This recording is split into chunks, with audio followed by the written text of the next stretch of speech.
friends, good morning. Welcome back to Regina's World. Sorry if you heard that the FedEx guy was just leaving. I have a little moment before I gotta start working, so I wanted to get this story time done and out of the way. The purpose of my story times is I feel that I've gone through a lot in my 35 years of life, and I wanted to share those experiences, good, bad, and indifferent.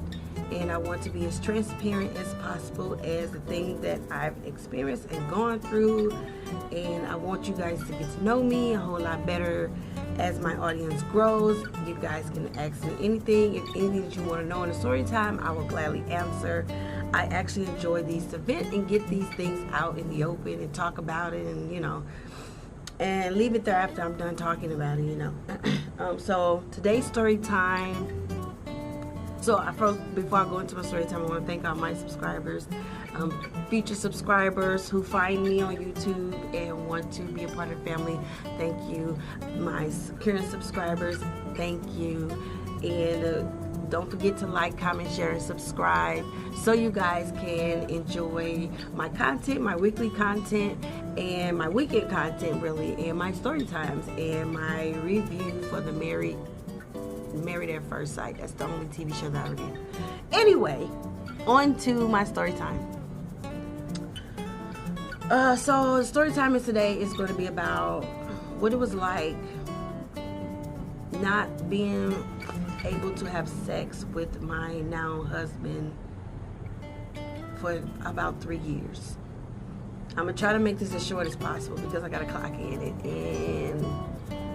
a little bit, but what it was like not being able to have sex with him. You know what?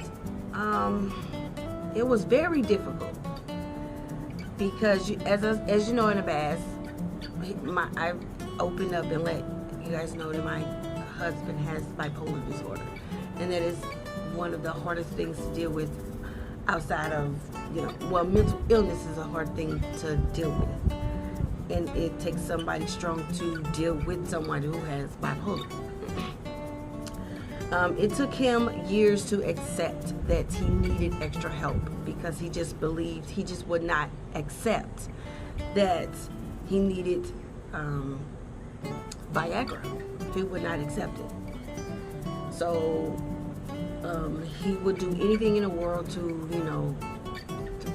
blame me for why he's not getting an erection. He used to, lash out at the way I look. If I gain weight, it's because of what you look like, or, it's your, how you are as a person. You always bitching at me. I can't get up, or I don't have a problem with anybody else. It's just you. I just don't like you. Whatever it was, he used to always lash out at me.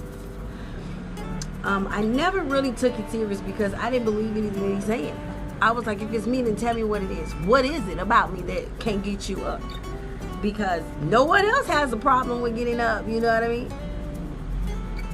So, he never could give me a real answer because that wasn't the problem. The problem was he was on antidepressants, and I knew that as a medical professional, he was on antidepressants, and I told him many a times to go to his physician and get some Viagra or get something that will not affect the medication that he's on, but help his other portion of his body.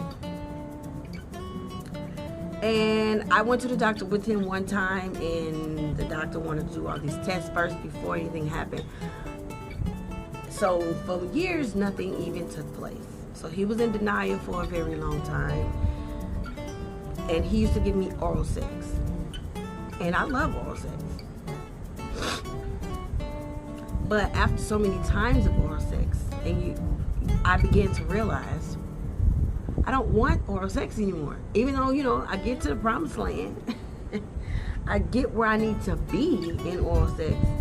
But after so many times of oral sex, you just want to have sex. You just want to feel the other person, or you want to actually feel the connection with somebody. Oral sex isn't a connecting thing. You just, get up and go about your business. That's not a connecting thing. But after the oral, I wanted to actually be connected. I wanted to actually feel the other person, and it was very difficult. And me being who I was 5 years ago, am not who I am now. I'll just say that. Because during this time, we were back and forth, because of that was one of the major issues. I couldn't commit because I am a person who likes to have the sex. I like to have sex, right? And if I cannot have sex with you, I cannot connect with you. And the most things that we were doing outside of having sex at that time was arguing. And we were arguing, and that was not bringing us together, of course. That was just making me like, I don't want to be around you. I'm going to go around somebody who I actually want to be around, who I actually want to, engage with and have fun with and talk to and go places with and things like that, and not have to come home and fight with you all the time. So we was going through a lot of stuff. We couldn't make ourselves official because, I just wasn't happy during this time. He wasn't happy because he was going through a mania stage. He was, doing all this crazy stuff, and I was trying to get away from here as far as I possibly could. I was seeing somebody I shouldn't be seeing, a married man, but that's a whole nother story.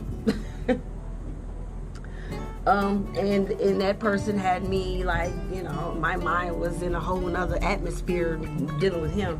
So I felt I was in a relationship, a full-blown relationship with the married guy. I felt like it. We were doing everything a normal couple would.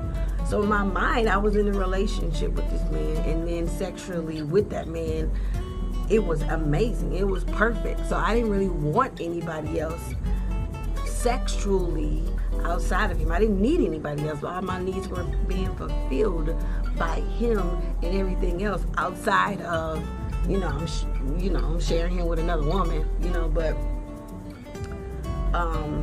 and my baby father, as much as my baby father eventually learned about Keenan over time and, everything else. And he was like, how are you dealing with him still after all this time? And why are you dealing with him still all this time? And he hated him not only because of the situation, because they I got into a fight and everything else, but my daddy used to always say, I hate him because how much you love him. I've never seen you love someone like you love him. So I couldn't leave. In my mind, as much as I tried to build a relationship, because he had a wife, I was like, I'm not going to be your, just you're my only person.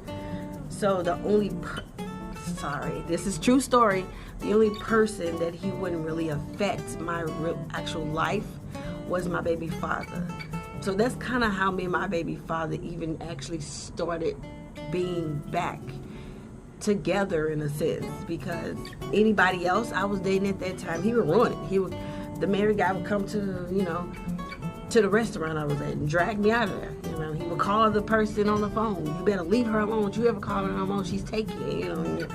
If I see you, I'm gonna whoop your ass. Like, he did everything that he could possibly do to ruin whatever potential relationships I could have had. He would ruin them. But there was only one person he didn't, and that was my baby father, because I'll make a strict rule. Don't come near him, don't touch him, don't talk to him. That's my baby father. You would never disrespect him. So he never would. He never would. He used to eat him up inside because how I was about my baby father, but he never would cross the line with my baby father. And that's kind of how our relationship kind of picked back up again, because we fell into, we were back together again. But in the sense of, I was 100% there, because I was still with the married guy for a while, and I was just kind of messing with my baby father to pacify this situation. But made it even worse, because now I have my baby father who actually is in love with me, who is angry with me now, because now I am messing with him and messing with another man too, so which caused a lot of conflict. And I learned something. I am not built to date multiple men. I don't know how men do it. I was dating two men. I was living with one and then dating the married guy. That is a hard work, trying to make two men happy. Like, that is some hard work. If I'm not sleeping, one thing he didn't have to worry about, because I wasn't sleeping with my baby father. I was sleeping with Keenan, but my baby father would be pissed because I was sleeping with Keenan. I wasn't getting oral sex from Keenan. I only let my baby father give me oral sex. it worked for me in a sense, but they were always mad.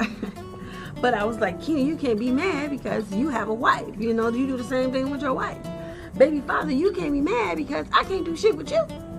I'm like, so I was always, you know, I didn't know what to do after a certain point, but I wasn't ready to give up Keenan. I just wasn't. You know, I wasn't ready to give up Keenan. All the shit that I was going through with him, all the anger and the hate that I was growing for him, I still had this, you know, intense love for him at the same time. I wasn't ready to give that up. Despite he was married, I wasn't ready to give that up. And then I wasn't ready to, you know, in the back of my head, I always said, if I ever marry somebody, I will only marry my baby father. So that was a commitment that I made a long time ago when I first met him. If I ever married, I will only marry you. We will only die together, you know, grow old together, raise our kids together. I will only marry you. Hence, you know, so we had some things to get past.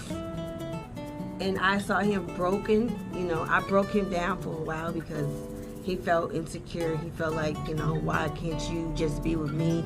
I didn't mind just being with you. I just needed you to have sex. You know what I mean? Like, I can deal with a lot of your shit. I have. Over God knows how long, many years now. I can deal with a lot of your shit. I just need to be able to have sex with you after all the screaming and the yelling.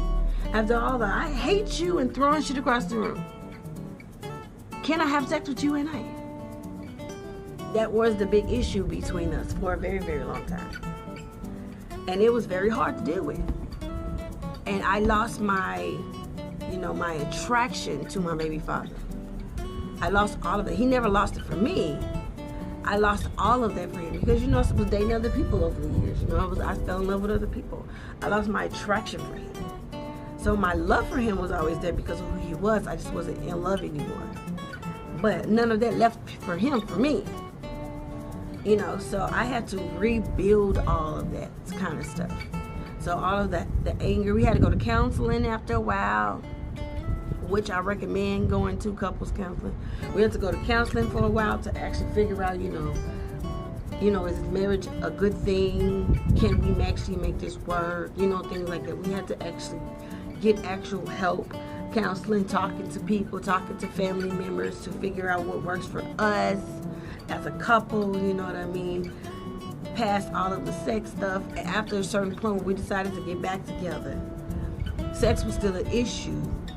But I didn't push it anymore because after a certain point of trying to have sex, then it just doesn't happen. You just don't even want to try anymore, and that's what I became after a certain point. I didn't want to try anymore because I didn't want to, you know, for it to fail or him to be like, I'm sorry, I can't get it up, or, you know, trying to give him oral sex, and then the oral sex wouldn't go anywhere. You know what I mean? It literally looked like a worm. You know how.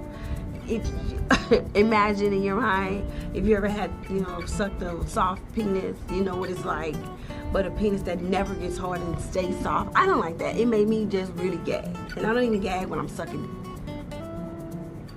D, giving oral sex, giving fellatio, whatever. But I was gagging then because I hated it. And then I hated the thought of him touching me after a certain point because I was like, what is the point? Why even try to do this? I don't want to cuddle you because it's not going anywhere. And man, I always say that I act like a dude. I may do act like a dude when it comes to that. You know what I mean? Because it's the one time in the day. You know, I don't want to be in control because I'm in control of everything else. You know what I mean? I'm in control of where I live. I'm in control of my job. You know, I'm in control of everything else. That I don't want to be in control of unless I'm really in the mood. You know, you want me to be in control, or I feel like I'm gonna, you know, dress up and be sexy, and I want to be in control. That I want you to be in control. You know, you can do whatever you want to me in the bedroom. Hang me, tie me, chain me, whip me, whatever. Pull my hair, smack me. You whatever you want to do, do it. You know, you have free reins to do it in the bedroom, and I like that. You know what I mean? So not being able to do that, knowing where we used to come from. When I first met him, we used to have sex all over the place. You know what I mean? Any place we wanted to. In the hills, And when I first moved here, Vegas wasn't Vegas. Vegas didn't have all this stuff. Vegas was still partially dirt roads everywhere. So we used to go everywhere and have sex. On tractors, at the airports, on a bus station, in the bus, you know, in our car, on the hood, on the trunk, you know, wherever we felt like it. We used to do it all the time. You know, in the movies, at the restaurant, you know, we just did whatever we wanted, you know what I mean? And then to go from, you know, having sex I remember one time we had sex literally all day. Like, I just had sex with him all day long, too. He just was like, you know what? Tap out. I tap out. Like, you still want more? Like,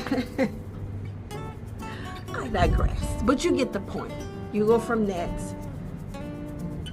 to not being able to have sex at all is completely different, you know? And it becomes a self-esteem thing. I have pretty high self-esteem, you know, but it began to actually affect my self-esteem. I'm like, do he really not find me attractive? Like, do he not find me attractive? Could it possibly be that he just, you know, is it my gut? Because I do have one. You know, is it my thighs? Is it my boobs? Like, what is it? Is it my saggy arm? Like, what is it? I'm not what I was when I was 18 when I met you. I'm 35 now. We grew up together. You know, is it possible? So yes, I say all that to say it was definitely very hard to deal with. Not being able to have sex, not being able to connect, always fighting, kicking them out. You know, not being consistent in our relationship. I was dating somebody else while I was messing with him. That caused a lot of confusion, you know. And I wasn't really ready to give up on that dick either, because I wasn't going to get no dick at home. So I was really being selfish at that point, because I wanted what I wanted. Because I wasn't getting it from you, so I wanted what the fuck I wanted. You know. So it's very hard. So fast forward to now. Where are we now? Way better, because he made a commitment to me as a husband that he was going to make that right, and he did. He actually finally listened to what I said, that it is a medication thing. You need Viagra.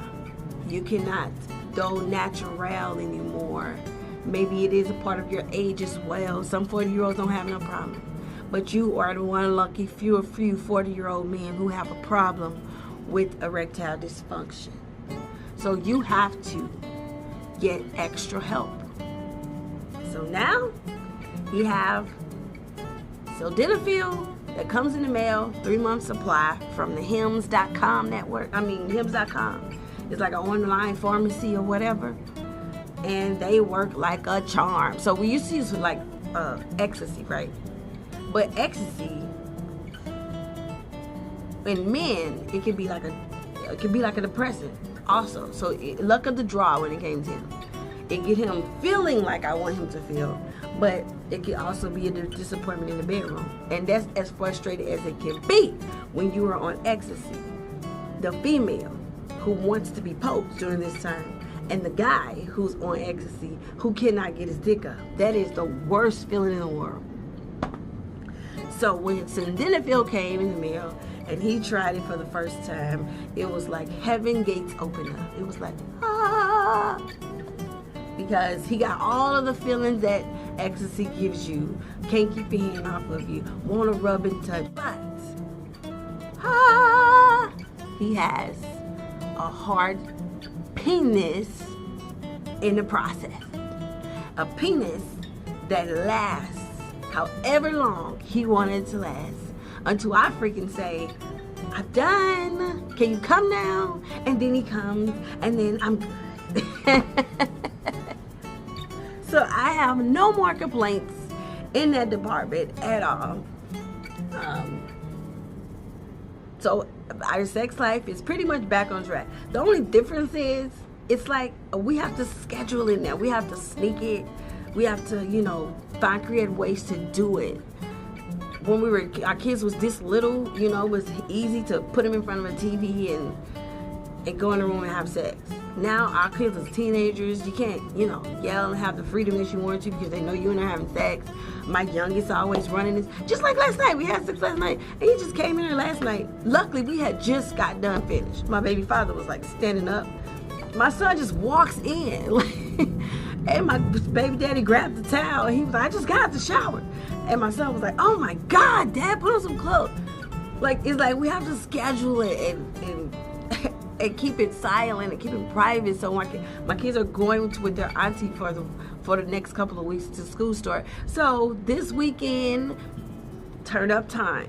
We can fuck all over the place if we want. Next weekend, we're going out of town together. We're gonna fuck all the way there and fuck all the while we're there. I might grab some stuff from the sex store just to make it even funner, you know what I mean? And then fuck all the way back home if we wanted to. Just keep it sexy, keep it spicy, before school start back again and our life turn back upside down and, whatever. So, all that. I had said I'll say that all to say, I hope this entertained you a little bit. If you have any more questions, please leave them in the comment section below and we can talk about it. If you want me to make any more videos, let me know what you want to see, what you want to hear, what you want to know. All right. In the meantime, don't forget also like, comment, share, and subscribe to my YouTube channel, Regina's World. Follow me on my social media, Keyshawn Maurice Robinson on Facebook and TikTok, and Sleepless in LVNV on Instagram. All right. Bye.